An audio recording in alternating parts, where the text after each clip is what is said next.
La península arábiga posee uno de los entornos más difíciles para la vida humana, pero durante milenios, los árabes no solamente encontraron la manera de sobrevivir ahí, sino también de expandir su influencia mucho más allá de esta tierra tapizada de rocas, dunas y salpicada por oasis que dieron refugio, agua y comida tanto a locales como a viajeros. En este video se hablará no solamente del origen de los árabes, sino también de su expansión por África, Asia e incluso su impacto en la población del continente americano. No te lo pierdas.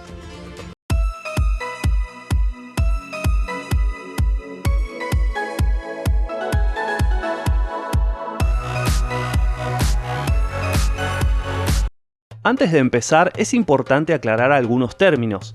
Primero y principal, ¿qué es un árabe? Cuando hablamos de árabes, hablamos de una identidad. Muchas veces se confunde árabe con musulmán, pero aunque la enorme mayoría de los árabes son musulmanes, también hay árabes cristianos y judíos. De hecho, antes de la expansión del Islam, los árabes eran animistas, cristianos o judíos, pero ya se identificaban como árabes.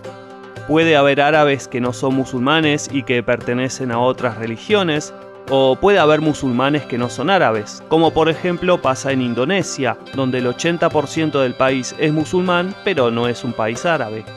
En general, se considera a un país como árabe a aquel donde el árabe es un idioma oficial. Una vez medianamente aclarado esto, pasemos a la historia y la geografía. La península arábiga posee uno de los climas más extremos del mundo para el asentamiento humano.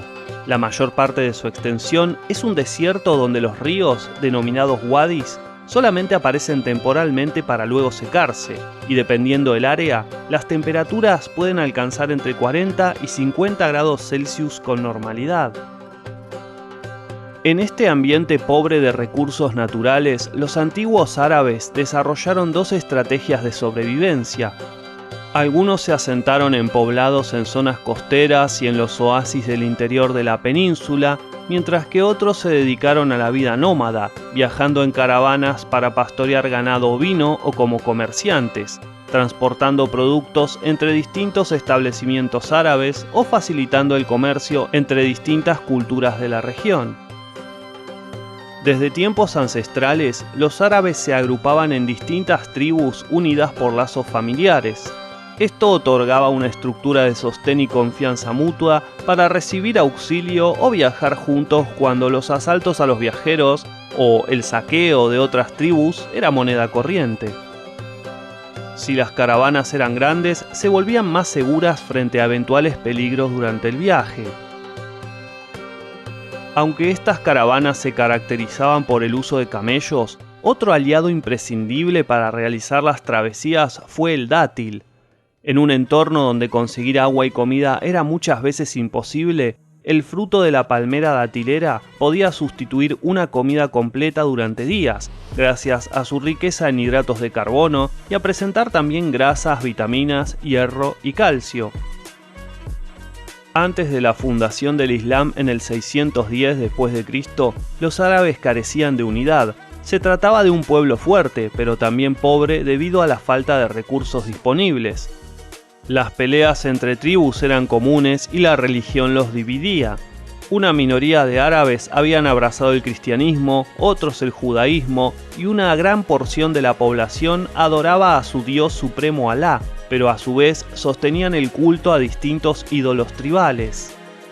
Con Mahoma, los árabes se consolidaron como un solo pueblo, y para el 632, con el fallecimiento del profeta, toda la península arábiga se encontraba bajo la fe del Islam. De la mano de los sucesores del profeta, como su pariente Omar, se volcaron al objetivo final del Islam, la conquista del mundo. Los sucesores de Mahoma, conocidos como califas, extendieron rápidamente el dominio musulmán, al punto de que en algo más de 100 años desde que falleció el profeta, dominaban desde España hasta Pakistán. Es interesante notar que las áreas bajo control del Islam, donde existió una importante arabización, este cambio no significó un reemplazo étnico. sino que mayormente hubo un cambio cultural y, dependiendo la zona, ciertos grados de mestizaje con los árabes de la península arábiga. Ser árabe tiene que ver más con la cultura que con una herencia biológica. Según un estudio realizado por National Geographic en base a muestras de ADN de personas de países árabes, los resultados de herencia árabe fueron variables entre un país y otro. Por ejemplo, el genoma kuwaití ronda el 84% de aporte árabe, mientras que el resultado para los egipcios fue de 17% y para los tunecinos apenas un 4%.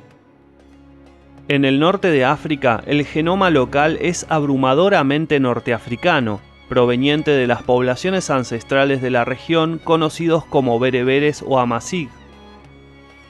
En el cercano oriente, el origen de las poblaciones árabes también es complejo debido a que en esa región existieron numerosos imperios y culturas, y actualmente existe un importante mosaico étnico.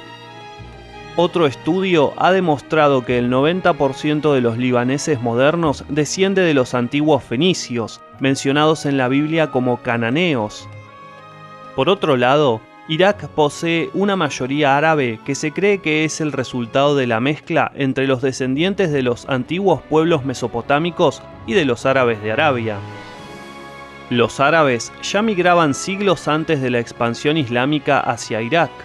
Los lájmidas, un grupo de árabes cristianos, vivieron en Mesopotamia desde el año 266, teniendo como capital a Al-Hira, ubicada en las costas del río Éufrates. Era famosa por sus termas, sus palacios y jardines adornados por palmeras.